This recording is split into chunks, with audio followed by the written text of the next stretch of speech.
Hi, my name's Annie. I wanted to show you around my yard a little bit and talk about what it means when people say leave the leaves.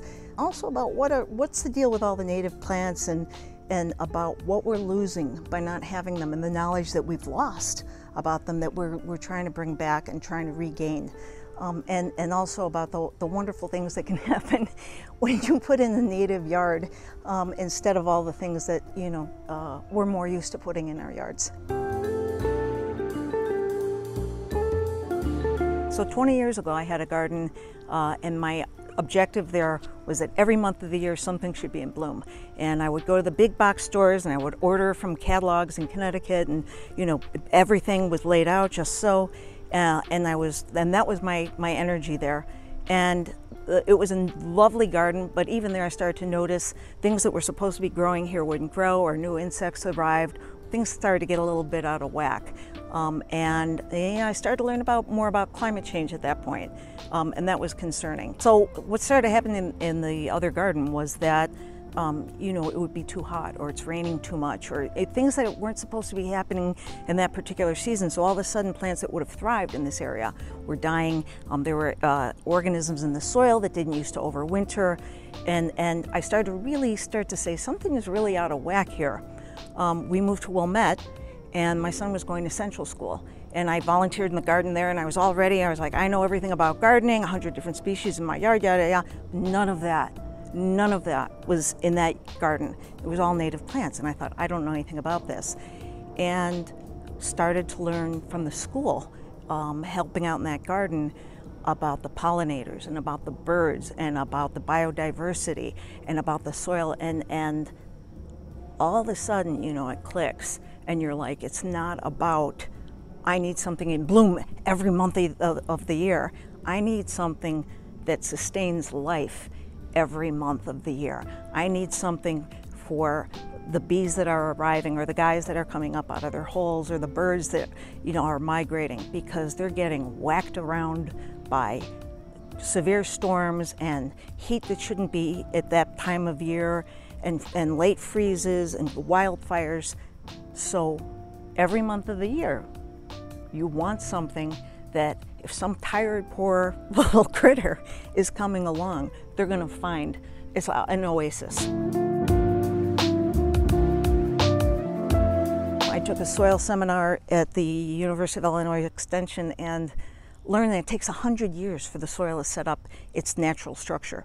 And that part of the reason the clay is so clay is because we keep digging into it and doing stuff with it.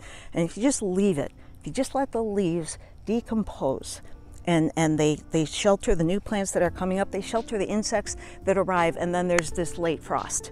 And they're in there and they're sheltering, and so they survive where other things wouldn't. They break down into soil. The plants that you plant, it's a big deal. Grass only goes down 3 inches. Some of these, the roots go down like 6 feet.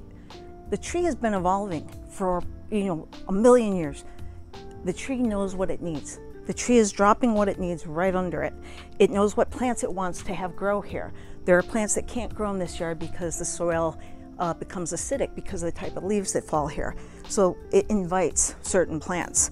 And the roots and the biome, they're little microscopic things that all these plants need, and the roots start to connect to each other. There's a topsoil issue, and the topsoil, we're losing it, and I think they're saying it's going to be seriously depleted. So if you leave them, this is the system. It's an amazing thing. It's self-sustaining. So again, there's this whole, you're relearning, you're learning about the soil, and you're learning about the plants and the interactions between all these different species. And it really goes to another thing. You talk about how these trees evolved and they, bring what they want to the yard. But there were people here, and they knew all of these plants, pre-industrialization, and they used them for all kinds of things. And this is something that's going on globally, is there's a huge loss of knowledge. And so as you start to learn more about the plants, sometimes you learn, you've got a plant over here, and this one's not native, and you never want to put it in your garden because it'll take over, which is what some invasives do. This is lemon balm. It's used in Thai cooking, yeah? And I often, well always if I remember, because if I don't, it smells wonderful. And you crush it up like this and you just rub it wherever mosquitoes would usually bite you. If I remember to do this, I don't get bites. This is a native plant, and what the Native Americans used, and a lot of people think, they see this in their yard and they think it's a weed and they pull it, and it's very easy to pull. But it's also host to 4 different butterflies, moth species. They eat it and they lay eggs on it. But the Native Americans, this is called clearweed. And I'll show you what you do. If you get a bug bite and you notice it, a mosquito bite, and you notice it, there's a clear liquid, and you just dab it on. I've got a little bite from yesterday when I forgot to put on the lemon balm. You just dab it on, and it's to stop the itching.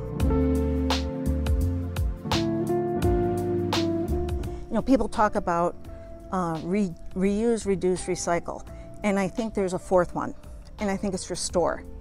That we've spent the industrial era kind of destroying all of what was here, and replacing it all, and destroying the knowledge. And now we need to come back and go, oh, we didn't know, I didn't know, and relearn this and restore it, put it back and let, there's an insect population collapse right now. The bird population is collapsing right now. The bumblebee population is collapsing. We need these guys. This is the food chain, and they're under stress right now. So the 4th one is restore. And we work on it in my yard. I worry about climate change. I worried about it 20 years ago when I had the other garden. You feel like you're doing something.